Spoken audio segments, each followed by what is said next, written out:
Now that Anora just won Best Picture and Best Director at the Oscars, Sean Baker is officially the filmmaker of the moment. And anytime a director reaches that level, people start asking the big question, what movies inspired them?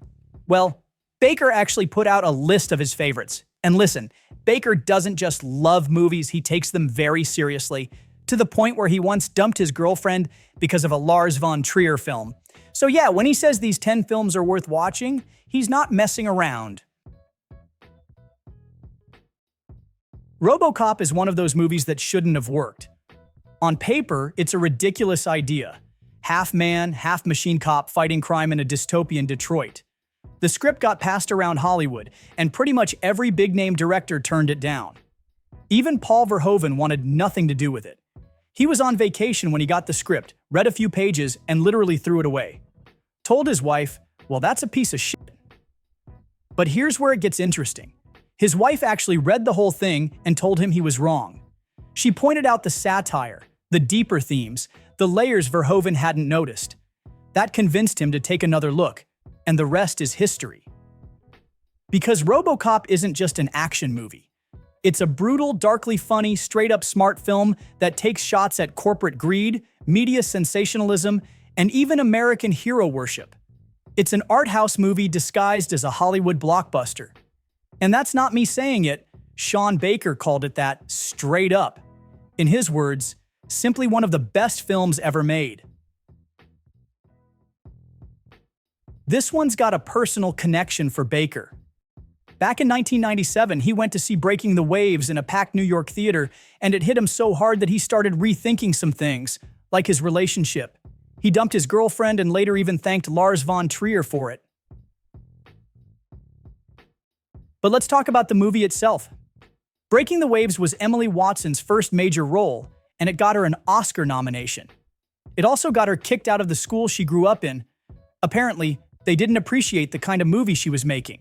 The film is heavy, messy, emotional, and it was a huge success.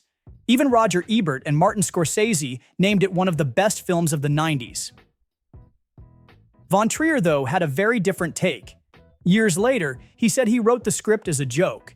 He wanted something so full of cliches that no one could possibly take it seriously. But of course, audiences did take it seriously, and it became a massive hit. It made over $23 million at the box office on a $7.5 million budget. Not bad for a Von Trier film. Today, Harold and Maude is considered a classic, but when it first came out, it flopped. Badly.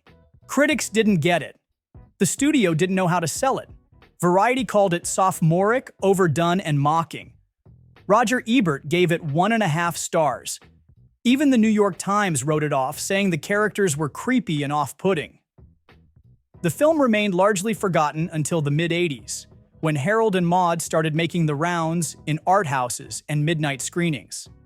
And that's when people finally started to see it for what it was. One of the best satires to come out of the new Hollywood era.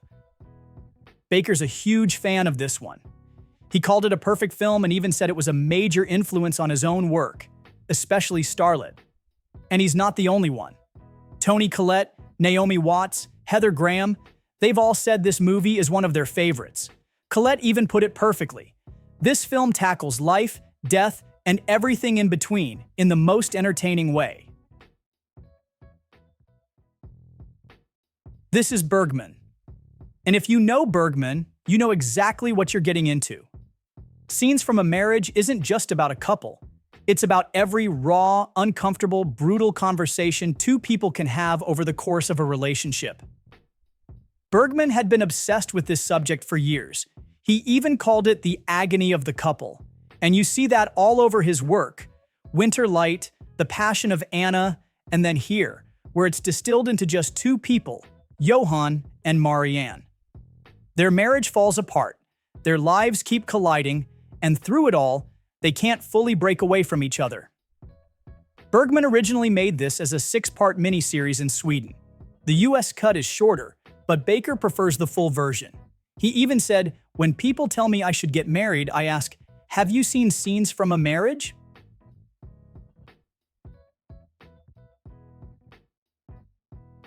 This is Leigh, at his most relentless. David Thewlis plays Johnny, a guy who talks like a philosopher, but burns every bridge he crosses. Leigh's process is all about improvisation. He builds characters with his actors instead of handing them a finished script. That's why his films feel completely lived in. Naked was a huge moment for both Leigh and Thewlis. Cannes gave Leigh Best Director, Thewlis won Best Actor, and suddenly, this unknown British actor was getting international attention. Baker's a massive fan. He called it an exhausting odyssey that never gets the characters or the viewer home again. It's his favorite Mike Leigh film. It's in his top 10, period. Maurice Pialat might not be a household name in the US, but according to Sean Baker, he should be.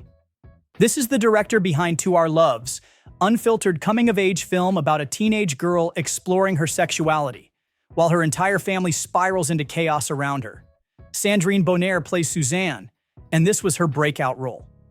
She was only 16 when she shot it, and she's absolutely incredible. This movie doesn't sugarcoat anything. It's messy, unpredictable, and the family dynamics unlike anything else on film. This film won Best Picture at the César Awards, but in the US, it never got the same kind of recognition. Which is a shame. Because if you're into coming-of-age films that actually feel real, this is essential viewing. This one's a heavy watch. Secret Sunshine is a South Korean drama from director Lee Chang-dong, and it follows a widow who moves to her late husband's hometown, hoping for a fresh start. But just as she's trying to settle in, another tragedy completely shatters her life. The movie dives deep into grief, faith, and just the sheer madness of trying to keep going after everything's been ripped away. Jeon Do-yeon is absolutely stunning in this. Her performance won her Best Actress at Cannes in 2007, and if you watch the film, you'll see exactly why.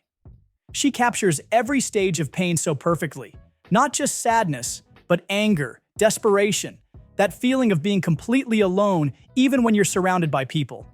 It's almost too real. And Sean Baker is a huge fan. He called Lee Chang-dong a living master and said that Jeon Do-yeon's performance is so powerful, he actually wishes he knew Korean just to appreciate it even more. This one was a shocker when it won the Palme d'Or at Cannes. Not because it's a bad film, far from it, but because films like this almost never win.